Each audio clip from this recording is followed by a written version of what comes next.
So guys, dumating na kami dito 4 o'clock in the morning sa JU Game Farm na pagmamayari ni Sir James Uy. At ito ay bandang alas 5 na ng umaga at tinignan namin, chinik namin kung gaano karami ang tao sa labas. Grabe, sobrang dami niyan.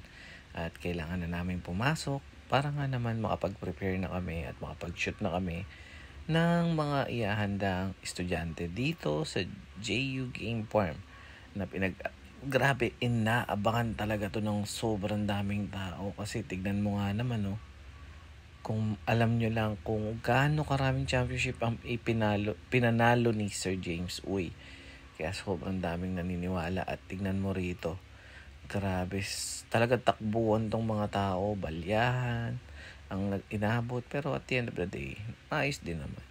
Yung mga nagtatakbuhan, makakuha lang ng mga magandang materyales or estudyante para sa exam na ilalaban nila. Pero karamihan dito guys, sa mga na-interview namin is yung mga nagsisimula pa lang. Siyempre, kailangan nila ng maganda at maayos na panimula. Kaya pumunta sila dito. Kasi proven and tested na talaga ang mga materyales dito sa JU Game Farm na pagmamayari ni Sir James Uy. At eto nga, meron tayong i-interviewin dito guys. Galing pa siya sa malayong lugar, which is from Ilocos. Grabe, imagine mo from Ilocos going to Batangas. Ilang oras yung biyahe mo niyan? 'Di ba? Kasi nga, kung ikaw ay magsisimula, syempre, pumunta ka sa talaga namang mapagkakatiwalaan na breeder. At syempre, may napatunayan na rin. And kung titignan nyo nga dito, hindi lang aabot ng 1,000-2,000 tao pumunta rito. At eto nga si Kuya, grabe, galing pa sa malayong lugar to. Kaya tinanong ko siya, in-interview ko siya kung saan. Hindi, nakuha mo sir Saan ka pa galing sir pala? Ano pong pangalan nila? Ilocos po. Ilocos pa kayo galing sir, grabe. Ano pong pangalan nila sir?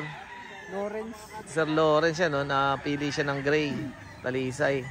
Ito yung mga nagpapanalo ni Sir James Uy sa Pitmaster. So, yung binabantayan natin, ito hawak-hawak na ni Sir. Ano pangalan nila, Sir? Lawrence. Lawrence, Sir Lawrence from Ilocos. May shoutout ka ba, Sir? Game farm nyo or kaibigan? Bago lang po. Shoutout na lang po sa mga kaibigan. Yun. Sige, Sir. Quality na nakuha yun, Sir. Kaya ako pa binabantayan din yan Oo. Wala na yun doon. At syempre, dumating na nga ang ating inaabangan na si Mr. James Uy ng JU Game Farm. At andito na rin ang mga EB Babes na sila EB Babe Molly, si Ma'am Unique. At syempre, andito na tayo sa gradas ng JU Game Farm. At makikita nyo, napakaraming trophy rito. Grabe. Isa sa mga pangarap natin kahit makakuha tayo ng isa na ganyan, diba? Kasi pangarap natin yan.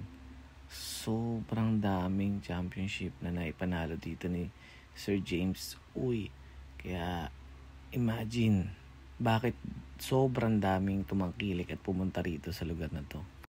Kaya ako, nangarap na lang din ako na baka pagkatapos din ito sa susunod na buwan at taon, magkaroon din tayo yan. Bigyan mo ng kaunting oras ang sarili mo para makapagpahinga. Hayaan mo kung ano ang natatanong mo ngayon sa video ang magbigay sa iyo ng espasyo para sa paghihilom. Alam ko naman ang paghilom ay isang proseso at hindi nangyayari ng overnight lamang. Napakalino ng mensahe ng Lord sa akin ng mga oras na ito. Hindi ko mo ikaw ang pinakamabuting tao ay libre ka na sa problema. Kasama sa buhay na ikaw ay babagyuhin na tila parang ikipinapasuko na. Wawasakin ka, aalugin, pero ang tanong, gaano katibay ang pundasyon mo? Sa una parang akalain mong malabo ng lahat, hindi mo matanaw ang pag-asa. Pero malino sa akin na sa likod nito ay merong nakatagong kasagutan. Sisikat muli ang araw at makikita mo yung ganda ng plano sa iyo. Ganda ng sagot ng Lord sa akin din parang sinasabi sa akin, anak, dalampasan mo na ang bagyo at kung ano man yung tirap ang dinadala mo, ipaalod mo na kasabay ng mga ulap na nasa harapan mo. Ang Diyos talaga ay sumasagot basta marunong ka lamang umintindi at makipag-usap. Kaya ikaw huwag ka madi-discourage kung ang lahat ay hindi pa umaayon sa kagustuhan mo. Yung feeling na parang wala ng pag-asa tapos ang problema ay parang hindi na matatapos. Ring advantage kung kaya mong manatili sa lilim ng pinapaniwalaan mong Diyos. Kung hindi mo man nakikita, basta nakikita mo siya, He is working. Batid niya yung nararamdaman mo. Alam niya yan, He is working behind the scene, orchestrating everything for your own good. Kaya sabay-sabay nating pulutin ang ating mga sarili. Ah!